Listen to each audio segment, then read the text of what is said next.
Hi friends, welcome back to my channel Banerjee Mantra. तो बात करते हैं जगत भैया की। जगत भैया ने जो कल वीडियो डाली है उसमें कुछ चीज़ें उन्होंने बताई हैं जो कि हजम नहीं हो रही हैं। थोड़ा सा कोई कपड़ा देख रहे थे जैसे कि कैमरा साफ कर दे। यस, कुछ चीज़ें बताई हैं जो कि हजम नहीं हो रही हैं। उन्होंने सीधे स्टार्ट किया है कि मैंने जो बताया था वो झूठ बताया था, मेरा कोई अफेयर नहीं था, खाली अफेक्शन था और ये मैंने एक स्क्रिप्टेड कंट्रोवर्सी की थी। तो अगर ये इनका अफेक्शन था, ये था वो था, तो वैसे ही जैसे ही ये सबसे पहली बार लाइव आके कन्फेशन किए थे उसी समय जगत दीदी के भाई ने आके लाइव आके बताया था कि हाँ मेरी बहन चरित्रहीन है, लेकिन अगला भी वही है, चरित्रहीन है, कोई कम नहीं है। अगर ये है तो वो भी है। चलिए आगे बोलते हैं। फिर इन्होंने ये कल कहा कि ये स्क्रिप्टेड के पीछे कौन है, कौन दीदी को बर्बाद करना चाहता है। वो दीदी का बहुत ही करीबी है और बहुत ही करीबी है और उसके साथ एक औरत भी शामिल है। ये पूरी शक की सुई जो है फिर जाती है जगत दीदी के भाई और भाभी पे। चूँकि पहले भी आपको याद होगा कि एक चीज़ को खुलासा हुआ था कि जगत दीदी कभी नहीं चाहती थी कि उनका भाई भाभी व्लॉगिंग करे या पैसा कमाए। उनको हमेशा से जलन ही रही है और जब वो व्लॉगिंग करते थे तब ये मैसेज भी करती थी, देखो जान देखो व्लॉग डाला है। तो ये चीज़ें करते थे। तो और फिर जगत दीदी के जो भाई हैं, अगर वो थोड़ी सी दवा का भी जगत दीदी की बच्ची के लिए लाते थे तो कहते थे पहले पैसा ट्रांसफ़र करो तब तुम्हारी बच्ची के लिए दवा आएगी। तो ये चीज़ें चलती थी। तो इसी को आधार बना के ये चीज़ कल वीडियो पे जो है जगत भैया ने अपनी चीज़ें बोली हैं। अब वो कहाँ तक सही बोली है ये आप भी समझ सकते हैं, हम भी समझ सकते हैं। किसके कहने पर लिपापोती हो रही है वो आप और हम समझदार हैं। क्योंकि जगत दीदी शुरू से नहीं चाहती थी कि भाई और भाभी व्लॉगिंग करे, पैसा कमाए। अब तो लाखों रुपया कमा रहे हैं। कहाँ दीदी के भरोसे रहते थे, दीदी जैसे मर्जी देती थी, नहीं देते होता था नहीं देती थी, लेकिन अब वो खुद से वो है।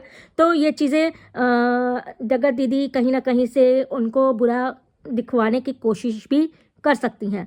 अच्छा, चूँकि उनके भाई का भी अगर देख लीजिए, जगत दीदी के भाई का भी नज़रिया देख लीजिए, तो वो कभी नहीं चाहेंगे कि शादी हो जगत दीदी की, क्योंकि सोने की मुर्गी थी, पैसा घर का रेंट और बिजली का बिल सब जगत दीदी से जा रहा होगा। तो वो कभी नहीं चाहती थी कि सोने की मुर्गी उनके हाथ से निकले।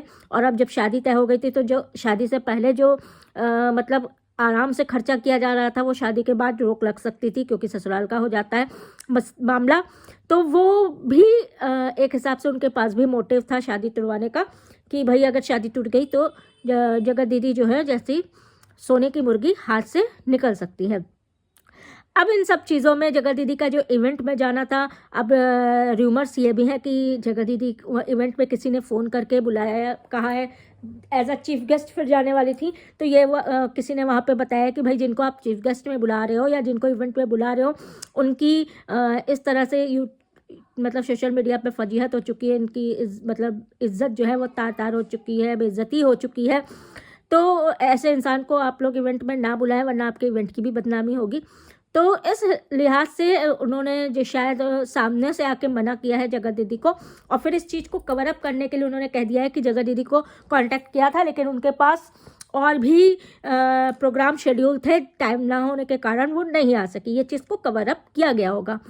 आगे बाकी आप लोग सब समझदार हैं, किस तरह से चैट्स आई, किस तरह से आज सारे रिएक्शन चैनल्स पे सब पे उनका कबूलनामा घूम रहा है कि मुझे जगत दीदी से प्यार था, मुझे ये था, मुझे वो था, और गर्लफ्रेंड बॉयफ्रेंड से कहीं ऊपर वाला था।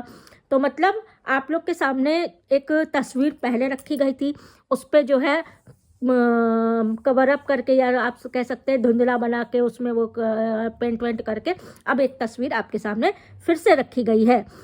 इसमें पता है क्या है, पैसा काफ़ी, जगत दीदी ने मकान ले लिया, प्लाट ले लिया, मकान ले लिया, कार ले ली। इसमें इन्होंने जगत भैया ने भी अपना सब कुछ करा लिया। इस मकान जो रह रहे हैं उसमें और भी कुछ कंस्ट्रक्शन करा लिया, नया भी ले लिया, गाड़ी भी ले ली और डिफेंडर गाड़ी भी लेने वाले हैं। तो इन सब कंट्रोवर्सी में कटा किसका? जो सब्सक्राइबर्स है, व्यूवर्स है, जनता है, जो जनता जनार्दन है उनका सी, यानी कि उनका कटा। ये लोग ने कंट्रोवर्सी में खूब कमा लिया, लाखों करोड़ों रुपए एक हिसाब से सोचिए दोनों ने मिलकर कमा लिए। बैक पैनल पे इन पे बातचीत हो ही रही थी, जो स्ट्रीम यार्ड का बैक पैनल है उसमें बातचीत हो ही रही थी। उसी में दोनों ने ये प्लानिंग की कि भाई तू मेरी छवि सुधार, मैं तेरे ये कर लूँगा, या हम बातचीत करेंगे, लेकिन तब करेंगे जब तू मेरी छवि सुधारेगा। इस तरह की चीज़ें, इस तरह के डील, कहीं ना कहीं संभावनाएं दिख रही हैं इनके पीछे। बाकी आगे और क्या आना है, अभी हमने आपसे पहले कहा था ना कि अभी 60% भी नहीं आया, अभी 40% आना बाकी है, क्योंकि ना तो इनको चैन ना तो उनको चैन। अच्छा, इसके बाद अप्सरा मॉम ने भी कह दिया कि ये 100 चूहे खा के बिल्ली हज को चली। पूजा ने भी कह दिया आंखों देखा सबूत कैसे नकार सकते हो कि कुछ नहीं था, सबूत बनाए थे, ये किए थे, वो किए थे, झूठ की हद होती है। अच्छा, लास्ट में अगर मेरा मानना है तो यही है कि अगर गलत था तो भैया गलत ही सही, अब अपनी बीबी बुला लो, मनीषा बुला लो, अपनी ज़िंदगी आगे शुरू करो और पीछे का चैप्टर क्लोज करो। और जनता को, व्यूवर्स को, रिएक्शन चैनल्स वालों को, यूट्यूबर्स को शांति दो यूट्यूब पे भाई। बस हम लोग यही कह सकते हैं और कुछ नहीं कह सकते, क्योंकि कहने से भी ये कहाँ कुछ सुनने वाले हैं। मिलते हैं आपसे नेक्स्ट वीडियो पे, तब तक इस वीडियो को लाइक कर दीजिएगा, चैनल सब्सक्राइब कर दीजिए, प्लीज़ कमेंट जरूर करिएगा।